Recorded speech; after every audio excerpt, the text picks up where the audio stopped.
How cool is that? Today, we're gonna be testing the bestarc BTC500DP. They sent this machine to me and they wanted me to do an unboxing and testing, so we're gonna jump right into testing, not wasting any time, and then I'll talk about technical overview. We're gonna be testing on 3/8 plate, 1/4 inch, and some 20 gauge.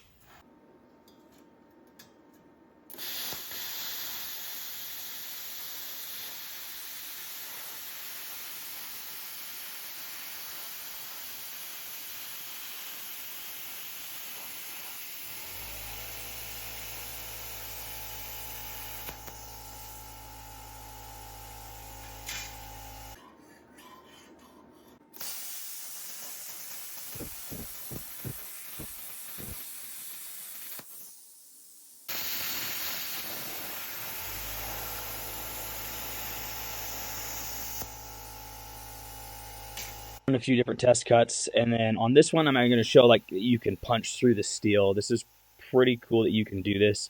It does gunk up your consumables quite a bit more, but the fact that you have the ability to do this is really cool. And I'm actually going to show this on a thicker plate of steel at the end of the video, so make sure that you hang around, you don't miss that.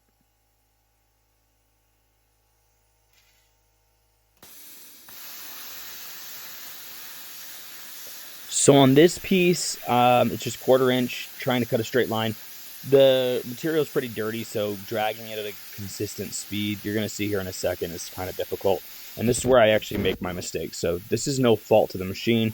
This is 100% me. I should have just cleaned the steel off before I tested, but I was too excited. So here we are. And then you can see I'm able just to snap this thing off pretty easy by just putting a little bit of force, and then it'll just be some simple cleanup on that.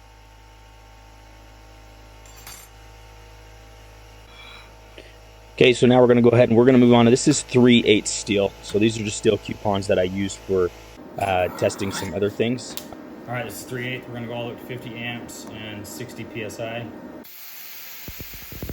So I would like to do that practice cut to make sure that I'm not going to run into my table, because the last thing I really want to do is cut my table. So I recommend if you're cutting off the side of a table that you don't have a plasma table, just run a little dry run. See where the tip's at and make sure that you're not going to be throwing anything into your table.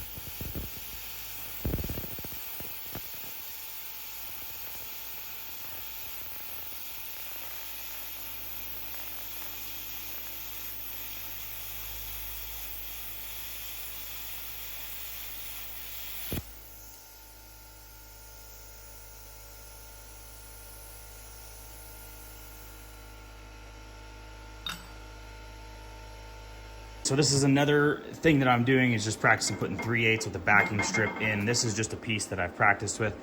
We know that it can cut through the 3/8 just fine, but let's see how it cuts through 6/8. And we're just gonna see how clean the cut was. I did this with another plasma cutter and kind of had to hack through this. Very comparable to this machine, only other difference is it doesn't have a pilot arc. So let's go see how clean. No, let's even just do this. Let's cut this here, and let's see how clean we can get it. So what we're gonna do on this one is we're gonna cut through the 3/8 and then let's actually make a mark.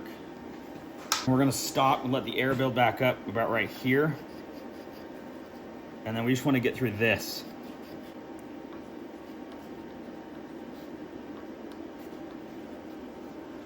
This is the 6/8 piece, so we'll go all the way through, but this is the piece that we're really looking at to see how gouged out it is.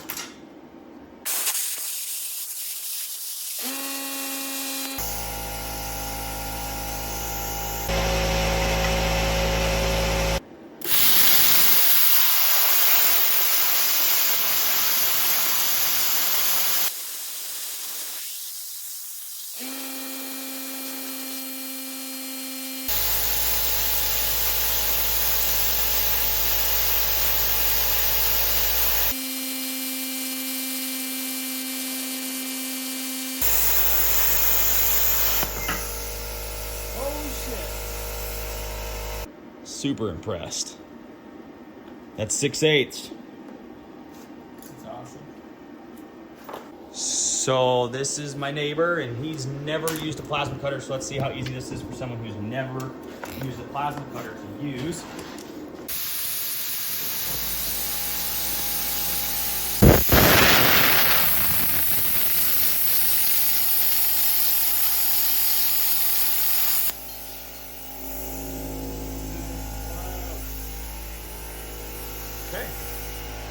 Welcome to Star Wars.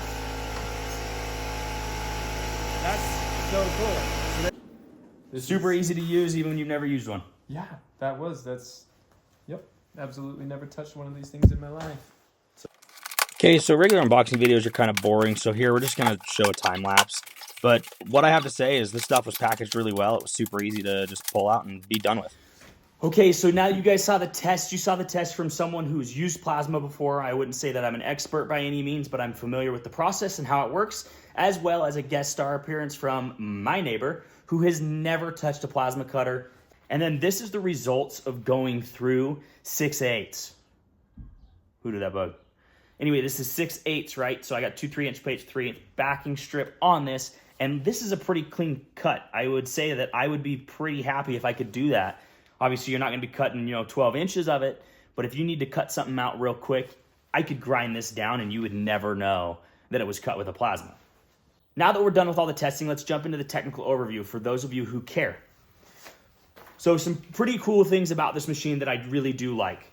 I like that the PSI is set here and that it gives me this little indication bar. So as a beginner, I know if I have my PSI set way too high because I have a little green zone. So if I'm cranked up to 74 PSI, it's saying, hey, that's too high. And then I can come all the way down and it will just keep telling me, hey, like you're probably too low at 27 PSI. So you can just get this sucker into that green zone, lock her in, and you get ready to go. This thing will cut on using 110 and 220. Some of the other features on here is you have cut, and then you also can just turn this thing.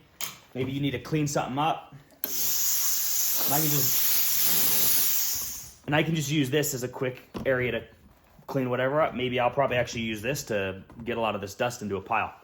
The other machines that it competes with has 2T and 4T. If you don't know what that is, a 2T is where you're going to squeeze and hold the trigger to cut, and a 4T is where you can squeeze and release, do your freehand cutting, and then squeeze and release to stop. So 2 trigger pulls or 4 trigger, it's 2 trigger actions or 4 trigger actions is how I think about it in my head.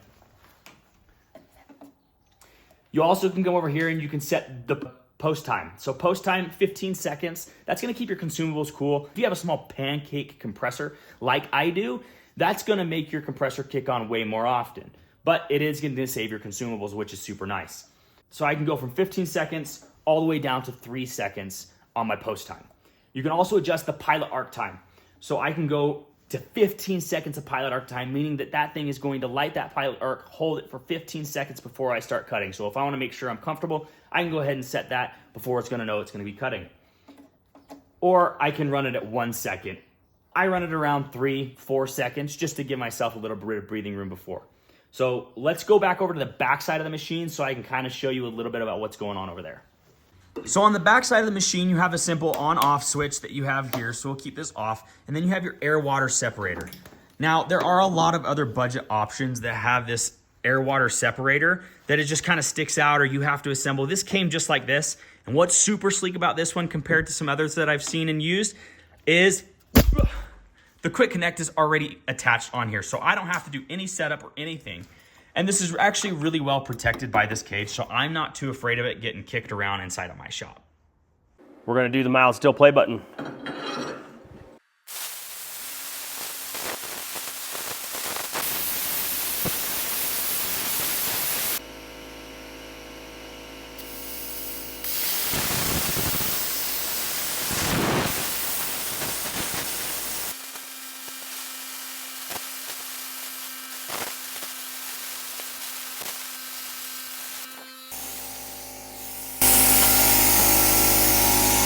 Woo!